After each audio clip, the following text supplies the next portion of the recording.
Welcome to the Leadership Labs with DeepRec.ai, a podcast where we delve into the fascinating world of deep tech entrepreneurship, company founders and venture capitalists. I'm your host, Anthony Kelly, and I'm thrilled to have you join us in this exciting journey. In each episode, we explore the minds behind groundbreaking technologies, the visionaries who dare to push the boundaries of innovation, and the investors who fuel the growth of tomorrow's game changers. Hello everyone and welcome to this week's episode of the Leadership Labs podcast. I'm your host, Anthony Kelly, and today's guest is Patrick Burkert. Patrick is currently the Director of Ventures and Head of Startups at the Campus Founders, and previous to that he comes from a background of angel investing and entrepreneurship. So we're delighted to have you on today's episode, Patrick. Welcome to the show. Thank you very much, Anthony. Thank you for having me. No problem. Be my pleasure. Look, always nice to look behind the curtain a little bit and find out a little bit more behind the person.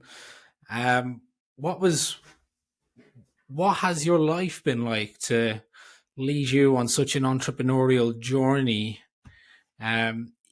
even from early days? Education, right, it's lonely, it's tough, it's hard work, and yet you've been doing it again and again, investing into startups and making it all happen.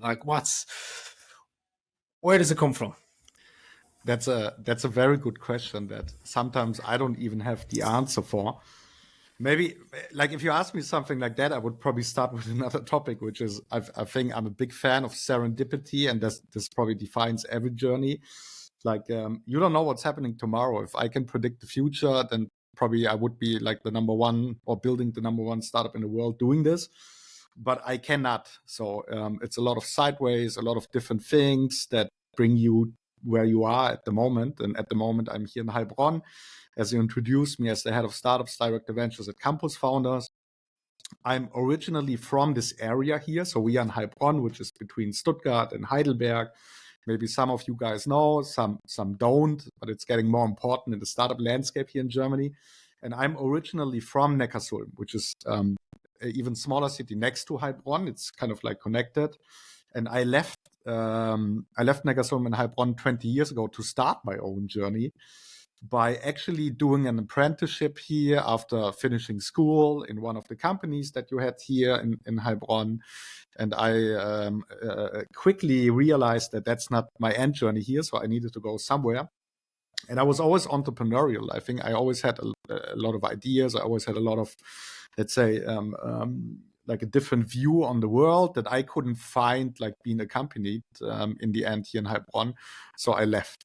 Right. And I did what many other people did here in this time in the area 20 years ago. They went on to study somewhere. I was lucky, let's say, to have a very good apprenticeship here in Heilbronn at a company called TDS, Teledatenservice, which was one of the first IT companies here in Heilbronn. All the rest here in Heilbronn, we are basically surrounded by, let's say, the heavy old school automotive industry and so on. So it's not a lot of creativity. There were no computers, no technology, and nothing. So you needed to search for something, and I found it there, and I was lucky enough to finish my apprenticeship. And then I moved on to study media informatics in Furtwangen, which is a small town in the Black Forest. But they did something in 2004 that was very exciting. Was the first place to study media informatics. Was very new, so you learned coding and all the stuff. And I was in one of the first batches there and one of the first semesters actually in that thing. Nice. Really good story. I do have one question though. On that, why move towards innovation? Did you know you were looking to move towards innovation at that young age? I mean, you could have stayed in the general automotive companies. You could have been producing engines and flywheels, and you haven't, and here you are. Was this a calculated decision in your youth, or was there people telling you about, oh, this is going to be good, this is fun? I don't know. That's what I said in the beginning. I think I'm super driven by serendipity. It sounds maybe stupid, but I have the feeling if you knock on a lot of doors, one will open, and then you go through that door. There is another door that you can open. I was always excited and fascinated by the fact that there is technology, and technology can support a lot of ideas that we have in our minds, even the ones that we don't know yet. And it was a natural kind of a thing for me to dive deeper into technology and tackle some of the things that I have done in the past, right? So I was actually like driven by the idea that there was no limit, and technology will support like the path that you are on, and support like every idea that you have to bring it on the street. And that's why I decided actually to do media informatics. I decided after that to continue to go on. I had my first job after that in Munich at the Media Innovation Lab, Hubert Burda Media, where I was like, let's say, confronted with the big world out there for the first time. I moved back to Stuttgart to make a master in media management and experience design. So I was always like close on the edge between something that I would say was technology, was business, and was entrepreneurship as well. Like in this field of tension, let's say, it's where I feel very comfortable, and was always driving me to continue doing this path. Right. And then next question, going one step further, innovation at an early stage, not the decision most people make 20 years ago, right? That's agreed on. But then even less people then decide to go in and become a business founder, make something, particularly in a time when making stuff in a web business, in a tech business, wasn't a thing, right? Yeah. What was that road like? Yeah, well, it's not that long ago, to be honest. Like, I'm 39 years old, so it was like I started my first company 12 years ago, and actually I started it out of a very stupid idea that I had during my masters. It's like I said, like I'm always in this tension field between like you have a great idea, technology, and you have some friends, and you get like a box of beer, you sit down and you start coding stuff. And we did that, and we created an application called Zeitfenster, which was an app for time traveling. We said like, hey, let's take some historical images. Let's take a mobile application. Let's take your phone and allow people to jump into historical images on the location where they were taking many years ago through augmented reality. And we were just sitting there and doing that without thinking about if that might be a startup or a business. It was really like driven by the idea that we want to do that. And then like one thing led to the other. Again, serendipity. I think somebody found us in Stuttgart. They said, hey, it's cool. I want to make an article about that in our newspaper. Then we got invited to the first pitch event. We pitched in Stuttgart. Somebody else came and said, hey, that's a very great idea. Why don't you do it for our city? So we made a white label for the city of Nürtingen from this application, where we made our first money with. Then we realized, wow, people want to buy that product. Why don't we build more of that for other cities? Then somebody else came to us and invited us to pitch in Berlin for an award called Kultur- und Kreativbelohnung, like the most creative business idea. It was in 2013. That's what brought me then in the end to Berlin. And we were building and selling this product, and then also coming to a point where we realized, oh, it's not that easy. But we never said like, wow, it's like, I want to do a startup. We just naturally, we wanted to build a product, and then it became a startup. Building a startup without knowing you're building a startup. Exactly, this is what it is. Like you continue doing it. You are so into that when you love what you're doing, so you don't think about how to make money in that in first step. But this is what brought me then, for example, to Berlin, right? And then we were sitting there, 3 people, like continuing doing it, and we realized, wow, it's not that easy to sell that product on the market. It was like more like an agency, like a project business, not really scalable. And this is where we learned for the first time that, wow, there are some things that you need to learn, either the soft or the hard way. Somebody needs to tell you what to do as a next step. If not, probably there's a potential that you fail, and we failed with that idea. But it was a big learning. But also like this failure with that idea brought me to another thing, which is I wanted to go back to academia and started a PhD at the Technical University in Berlin. But with that startup idea in my mind, with that product idea, which was closely related to experience design and the idea that we can, through emotionalizing UX and user experience in mobile applications, that we can increase worthwhile experiences, learning, history, and this kind of stuff. And that was like my PhD topic. And we started again, like doing things, and like I started doing my PhD. And after 1.5 years, I had another startup idea out of this PhD with the same people that actually created with me the first startup idea. And we were sitting together and we did exactly the same. So we met, we had a couple of beers, and we started coding an app called PopUp Berlin, which then became actually my very successful startup, Go PopUp, that I sold in 2018. But this was also like born, just driven by the idea that we can solve something with it. And it was the thought that we can take empty spaces in Berlin, like empty storefronts and stuff, and just give it to the poor, kind of like Robin Hood. So we take it from the rich real estate industry and we give it to the poor little artists so they can make galleries there for free and stuff.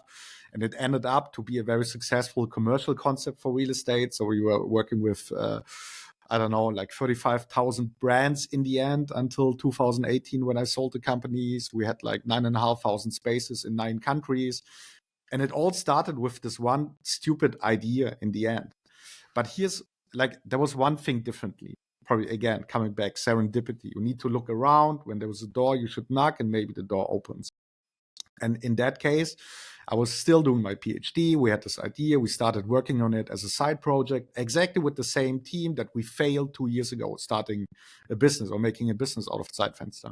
And I remember I received a call because we were getting traction like very organically, again, not thinking about building a company. It was more like, hey, it's fun. Let's print some stickers. Let's throw them everywhere in Berlin on the walls, and people will contact us. And then there was a friend coming, a very good friend, who was running an entrepreneurial consultancy in that time called the Thinkery in Berlin. Was a good friend in my friend circle there. And he said, hey, very interesting what you are working on. So what's the plan with that? And we said, wow, we don't know. For now, it's just like, it's fun, it's cool. And he said, hey, maybe from a business perspective, it makes sense if you start renting or listing those spaces, and not just taking care about the pop-up stores, like the pop-up events, like galleries and stuff. Maybe you can bring the demand and the supply together. I was like, oh yeah, of course we can do that. And we built like, again, in a very short night, we were creating a WordPress site. We were connecting it to an iOS database. And we had our first 10 listings within 10 days, I think. And we were generating demand for that. And then it was quite clear, wow, okay, there was something that we unlocked that we have in our hands, but maybe not making the same mistake that we did in the beginning. Maybe we should talk more with some people who have done shit before, just to summarize it. Do you know what? I was literally going to just ask, is that the difference? The difference is that you've had someone, and to him, the guy that you know, or the friend who said, bring the demand and the supply together. To him, that just was like the simplest idea, right? But you, it was tech. You and your friends, it was tech. It was fun. You weren't thinking about ROI, which is different. So you had an external person come in and immediately be able to give you value. Exactly, that is what happened. Exactly, that is what happened. And I 100% like now I can say, right, looking backwards, or what Steve Jobs I think said that once, right? That probably every entrepreneur have heard so far. It's like you can only connect the dots looking backwards. But it's 100% like that. Without that guy, I would have never thought about that this can be a business. And without that guy, we would probably not investigated into that. He said like, hey, try to bring demand and supply together. So obviously you have supply, create the demand, or the other way around, whatever, but do 10 matches between a space and a potential tenant for the space. And we did that. He was like guiding us to saying like, look at that, that's important, nothing else counts. And we were focusing on that, and we overachieved that after 10 days. And this is a clear indicator where you gain interest from other people, right? They have something that is worth looking into it. And I think from that on, like things changed completely. Like this guy was coming in, he was like guiding us, mentoring us a little bit. And then also he made a connection to an accelerator program in Berlin in that time from Immobilien Scout. US now, it doesn't exist yet, but it's very similar to what we are doing here at Campus Founders. It's an accelerator program over 3 months. And you get a stipend, you get a 25K without equity, without giving up equity. no strings attached, and you get access to mentors and stuff. And you really get like the time to, as a team, to focus, to work on that project, like really to see if it works or not. And I opted out in my PhD because I thought like that's worth to investigate, because that can be a serious business. So I stopped my PhD. We were like going there to this accelerated program, and we started working on the project. And it turned out so well that after, I think, less than 2.5 months, we had like 100 spaces listed on that marketplace. We had a huge demand, and we got people who know the industry quite well, who know how to generate traction for your marketplace, who know how to make pricing, who know how to modulate your business, what a user login journey is after, and so on. Like all these little details, they are very important. These are things that you don't know. You simply don't know. But you need to be open to perceive that. And when you are open to perceive things, magical things happen. And that's closing the loop back to serendipity, right? Nice. And I do like that. It's one thing I speak about on this podcast a lot is the mentorship aspect, and it's mentorship of industry, mentorship of technology, sales and marketing is probably, let's be honest, they're the four that dominate in a tech business. It's just the way it is. If you can master those four pillars early, you're probably going to have a successful career as a founding team. Mentors, super important.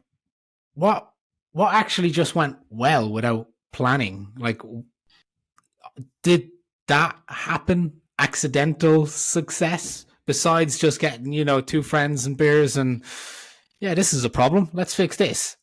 Yeah. Well, it's in the end, it's commitment. Like you need to, I think a lot of us, we are embedded in whatever, friendships, relationships, jobs, or whatever holds us back to express who we really are, where we want to go, the ideas that we have in our head, and so on. It was the same with me. I was in the PhD. I had like another 2.5 years to go, and I would have been a doctor in Berlin, probably teaching other people how to write code or something, right? Or how to create worthwhile digital experiences.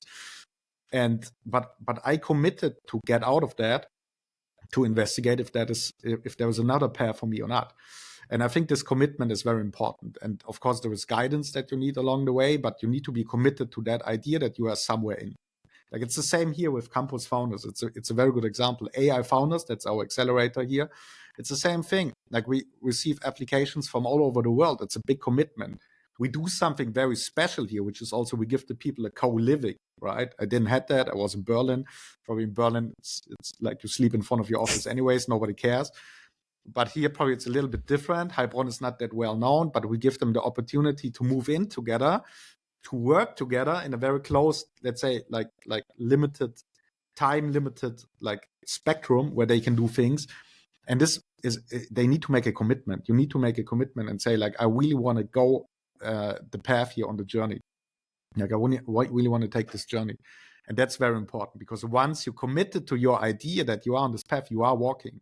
And some people don't realize that. And that's a big thing. And this often comes through mentors, through, let's say, also like a bigger decision, probably your family, your friends, maybe have an influence on that. But you need to be open to say, like, I really want to try this now. I want to be on that path. I start walking today, and then you will walk, but you don't know where in the end. I have a question for you, and I brought this topic up on me being on somebody else's podcast as a business founder now, early stages. I'm now at the beginning of month 3. I've worked my ass off in the first 3 months, and we're a profitable business as of 3 weeks and 3 weeks running. Awesome. Don't hear that a lot. So I'm super proud of it. And somebody asked me, how did you do it? I was like, I hustled.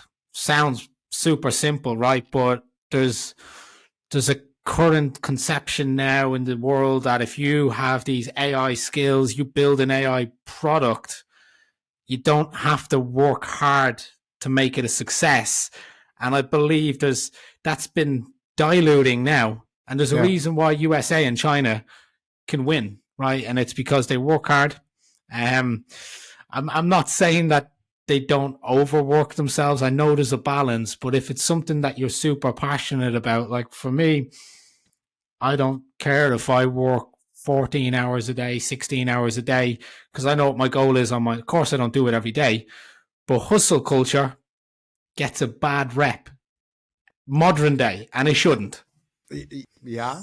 Well, I think we need to define what hustle culture means, okay?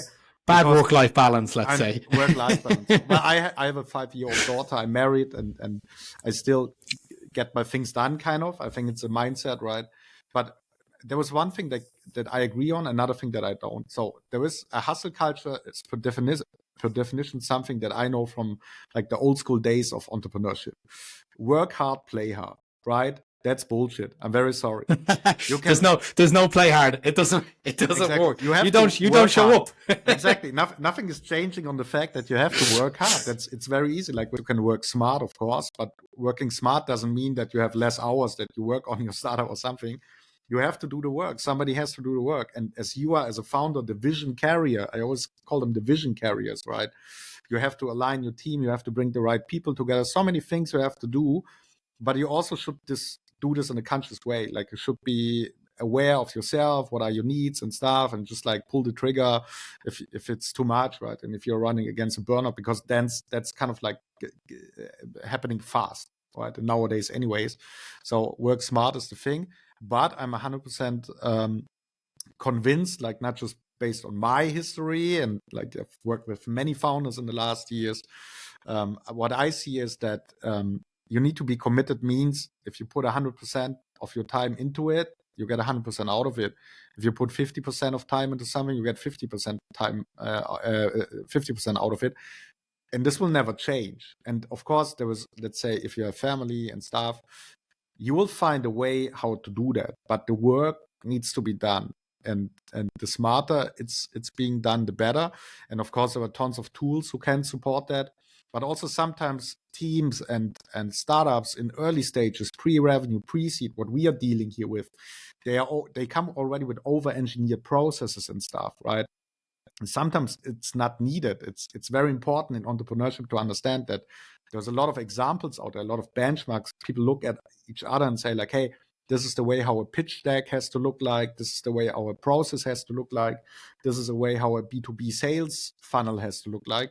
And probably they are all right, but in the end, it's your journey, and you should decide what's good for your startup to arrive there.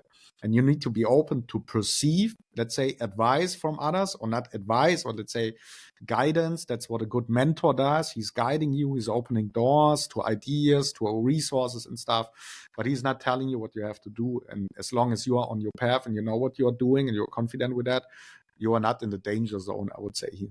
Yeah. Love that. So yeah, I mean, look, perfect segue in. We've talked about success. We've talked about failure. We've talked about mentorship. Let's talk about the campus founders. How does it work with you right now? First off, head of ventures, director of ventures, head of startups. What does that mean? Yeah, it's very exciting. So maybe just one quick step back, because I joined in October, so I'm not that long here, but I came straight from Barcelona. So I was, after my exit in 2018, working with my own like entrepreneurial consultancy. It's called OGNC, Organic. I was working with multiple startups. I did multiple business angel investments. I was getting into venture building. So I did that for the first time, let's say, not working on my own startup, right? And which is it's very exciting. Like when you work with founders and you can really tell them, I'm a big fan of like like it's a principle nearly in my head. It's kind of like I've done things before, right? And as soon as I've like done things before, I know that I've done things before, I can give it to somebody else. And that's what I did over the last years. Then I came across campus founders last year. I had them on the scope because I am here from the region. I connected with our CEO, Oliva. I connected with some other people here, and we just like mingled, let's say, right? I joined, I was coming here to have a coffee and conversations, and it was quite clear that I can add value here with what I've done in the past, right? And Campus Founders itself, it's very young. We are 4 years old here. So it's also like a startup for startups, if you want to name it like that. And we are like constantly learning about ourselves and about what we can offer here for startups and stuff. So what we do here in the end, we are like a center for entrepreneurship. Let's say it like that, but embedded in a like old school environment of corporate companies and so on. But we are doing things, I would say, very creative and very nicely when it comes to startup programs and startup festivals, for example, and stuff. So we are running an accelerator program called AI Founders. I'm running here a venture studio, which is also very cool. That's like the closest to what I've done before, like in the last years. We can do investments with that venture studio, and we can give startups like mentoring and guidance over a period more than 2 years. So it's not just like end to end or batch or cohort, like it goes on. It's like building a relationship. So we have that physical space here. Startups can come, they can become a member, they can join one of the programs. We also run programs for talents, which is like earlier stages, like people, students with ideas. Basically, I always call this from idea to product stage. We have programs like talent scholarship program. Soon we launch a new AI program. It's called AI Start. That's also like for the very like ideation stage founders, kind of to validate their ideas, to start working on their MVPs and stuff with guidance and mentors here. So there's a lot of things happening. And of course, the flagship is AI Founders here, which is the accelerator happening now for the third time. I think the guys, they just moved in on Monday. Yesterday was a holiday here. So today we had an introduction here. Everybody was introducing themselves and pitching quick.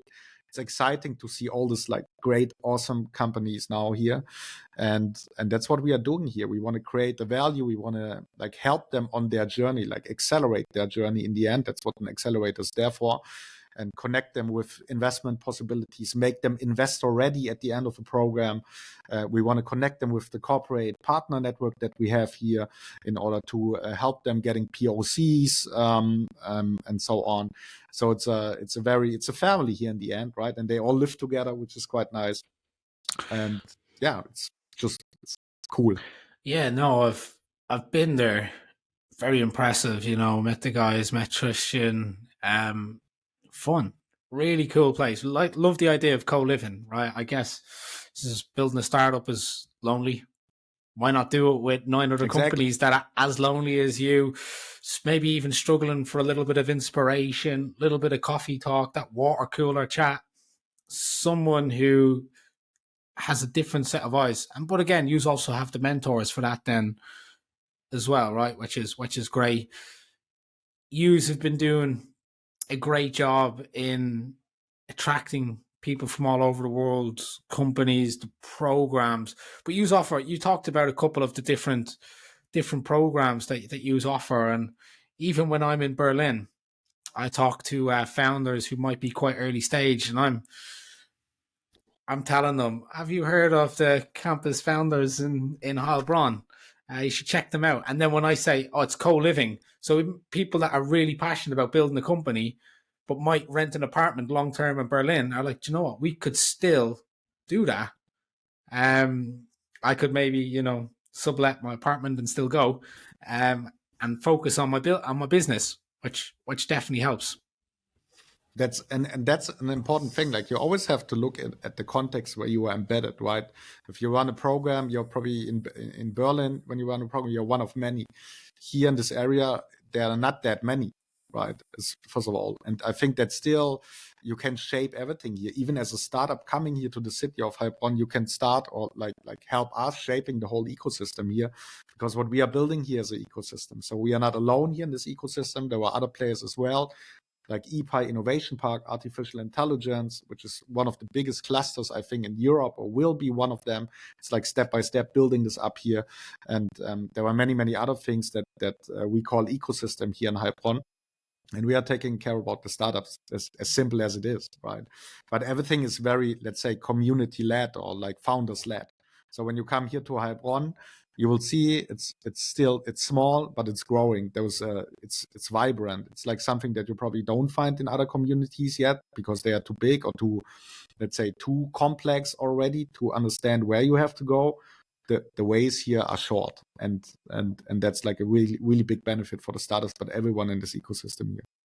Yeah, and then obviously you have also done some great stuff. And I know you've been attracting some really big names in AI down to Heilbronn.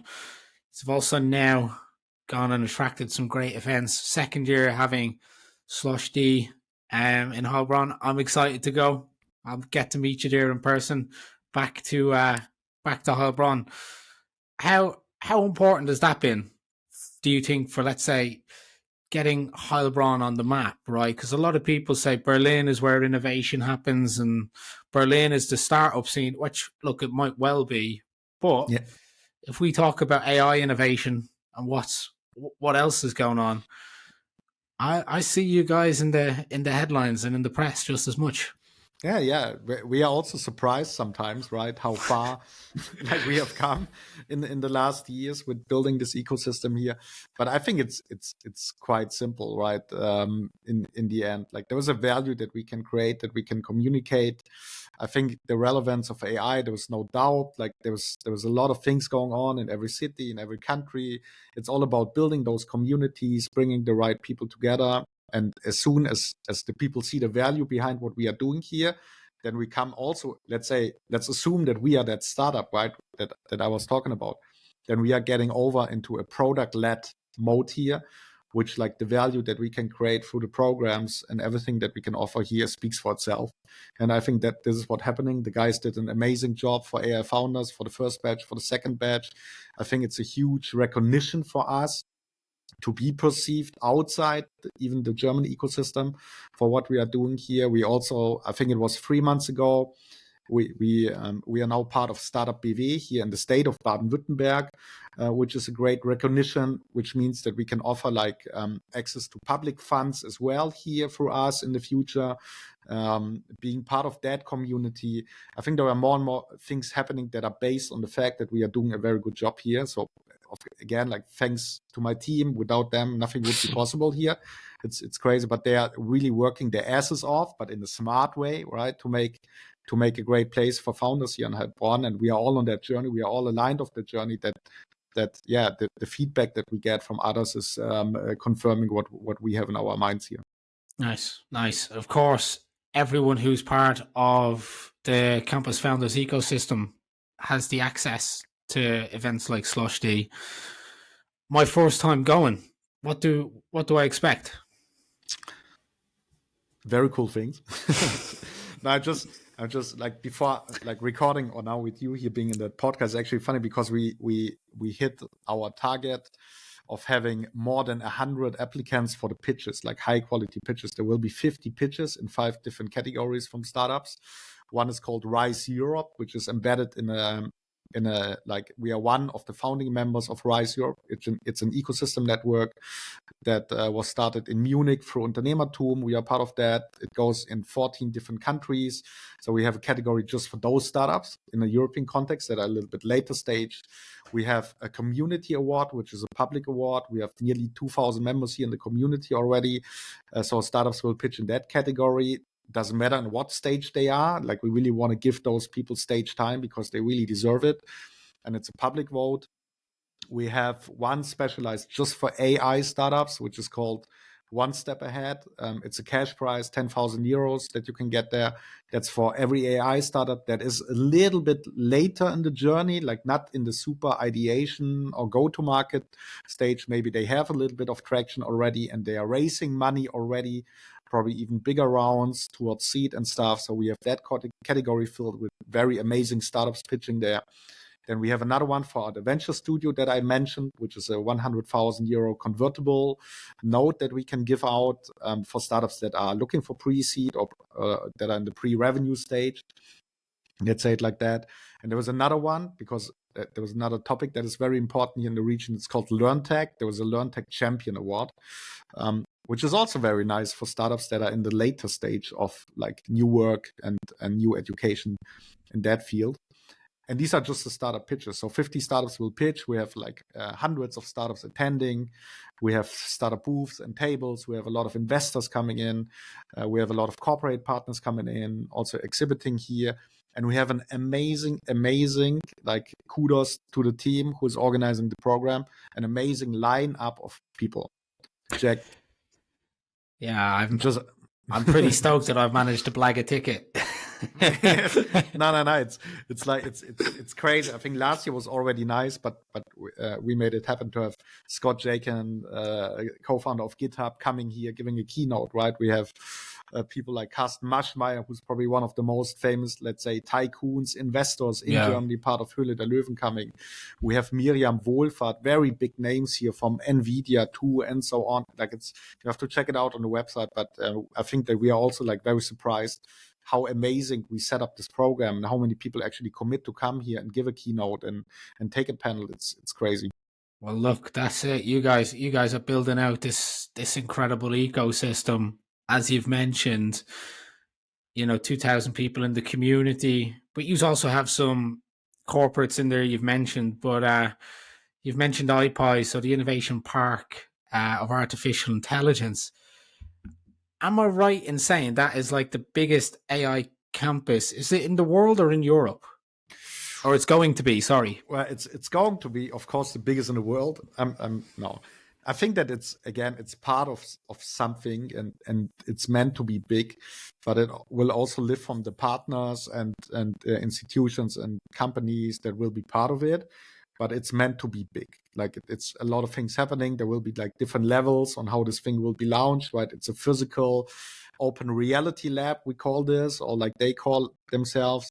But it lives for the partners, and it's meant to be very big, of course, and have a high relevance in the European and also in the global context of AI research and applied AI. And I think when I talk about value, that's probably the value that I can see here and other people can see who have been here already. For other people, you still need to push or explain this a little bit better, let's say, because it's like it's too good to be true somehow, but it's happening here, and that's the reality. And I think that people need to see that reality and the benefits they will have here coming to IPI as well. And you have also brought Technical University of Munich as well down to Heilbronn. That's like the AI course, AI entrepreneurship or innovation course, is it as well? I think that's one of them. Like, I'm not like super connected with all the TUM activities here in detail, but yeah, there's the TUM, there's the Hochschule Heilbronn, there is the DHBW, Duale Hochschule Baden-Württemberg here. There's a lot of institutions here on the so-called Bildungscampus, and as maybe it's important to understand, or maybe also important to explain. Campus founders, all the parts here of the ecosystem, we have a platform thinking. So we want to be a platform where community will happen and can happen, where facilitation will happen, where serendipity will happen, and so on, right? Where all the things come together to create something bigger that we don't even know what it will be in the future. Like, I don't know, as I said in the beginning, I cannot predict the future. And if I would say so, then I would be a big liar, right? But you can shape it, that's for sure. You can take part in shaping it and shaping this paths and stuff. And that's why we see ourselves, the campus founders and other players here, definitely as a platform. And platform means it's open to everyone. So whoever wants to come here, you are invited to come. Nice. I guess, look, one thing again that I want to close it off on, like a final topic for us here. We've kind of come across it, but you've this has happened to you almost out of luck as opposed to by design. The importance of getting yourself out there, right? Moving out of your comfort zone, giving yourself that opportunity. You were lucky you knew someone who had a great business mind about the retail renting space, and you got this, right? But if we talk about getting out of your comfort zone, like what's the importance of it? How can people do it? Well, as I said, just like overcome your fear or whatever. I think that people always probably they are loaded with expectations towards others, right? What I don't know. Of course, I was nervous recording a podcast with you. I don't know why, but it's probably natural. Now we have a conversation. I want to have a beer with you later, kind of, right? And start a startup maybe. Right. This is the thing that people need to see. Like, nobody is in you and nobody understands what's in you. So overcome this and just like start a conversation. I think every good relationship starts with a conversation, and this is what you need to do to get out of your comfort zone. Is like jump over it and just start those conversations. And events like the Slush here, that's like the event to do that. Why? Because it's like all these people that think the same way. Again, you cannot predict the future, right? The outcome. It would be too crazy to predict that. Probably you can do this to 99% in a rational system, right? But there's always this 1% of coincident, and let that coincident go into your life and take it, embrace it, and see what's going on, and always keep that in your mind. This will happen when you leave your comfort zone. Nice, I like that. I would say it's my example of some things being within my comfort zone is when I think I have a crazy idea, I ask well-respected people in my market. Some people have come back and told me some crazy ideas, and I'm like, okay, I'm going to try and add that to my product offering or what we do. Initially feeling like this is not going to work, and then ultimately working on it, getting your messaging right. Like for me, I'm good at talking to people. I'm not good at getting that messaging right. So then I get someone else to help me do that. But the initial just being like, yeah, do you know what? Can you help me out here? I'm drawing a blank. It's one of the greatest skills you can probably do. For those who want a little extra trick, could be worth doing it, and the industry experts being people that might be your future business's customers. Exactly. What I always like regarding this, there's maybe a life hack for this that I always use, because even when you are nervous and stuff, you always have to think that you know more than they do, which is true. It's like, even like as I said, I have a 5-year-old daughter. She doesn't have any filter, right? She asks me whatever she wants to ask me without thinking like if there would be a consequence or whatever, or how I react. She's just doing it. Daddy, and can I smoke? The answer would be probably no. Very likely. But they say, I know what you mean, right? You see them, they see someone smoking. Oh, can I have one of those? That's what they do. That's what they do, exactly. But then somebody should tell them that's very stupid to smoke a cigarette. But that's another story. But I think that it's very unfiltered, right? A kid is very like direct and unfiltered, which is cool. And that's a skill you should always keep to yourself.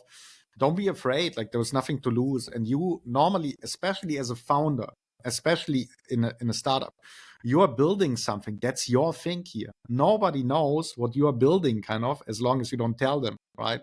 And nobody knows what you know. Like, you are probably solving something that is so big for somebody else that you don't even understand it. So obviously, there's always like two sides, and the only way to find out is to have a conversation and just stupidly ask. Like, if you don't know, ask and be honest. And big fan of being radical honest here with this kind of things, right? It's radical candor, I always say. Like, that's important. Like, be transparent, be honest to yourself, and understand that you probably know more than others do, and people don't know much, or probably also don't know more than you do.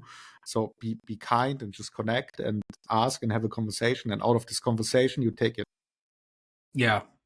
No, I agree. And that's us for time, Patrick. It's been an absolute pleasure. Really enjoyed this podcast. And look, everyone in here, follow Patrick on LinkedIn. His inbox is open, as you can guess. This is what he does. But it's been a pleasure, please. Patrick. Thank you so much, Anthony. It was great talking to you, and see you here in Heilbronn, right? See you in 2 weeks. All right. That concludes another enlightening episode of the Leadership Labs podcast. If you found today's episode thought-provoking and informative, be sure to subscribe to the Leadership Labs on your preferred podcast platform or on YouTube. Thank you once again for joining us on this journey through the Leadership Labs. Until next time.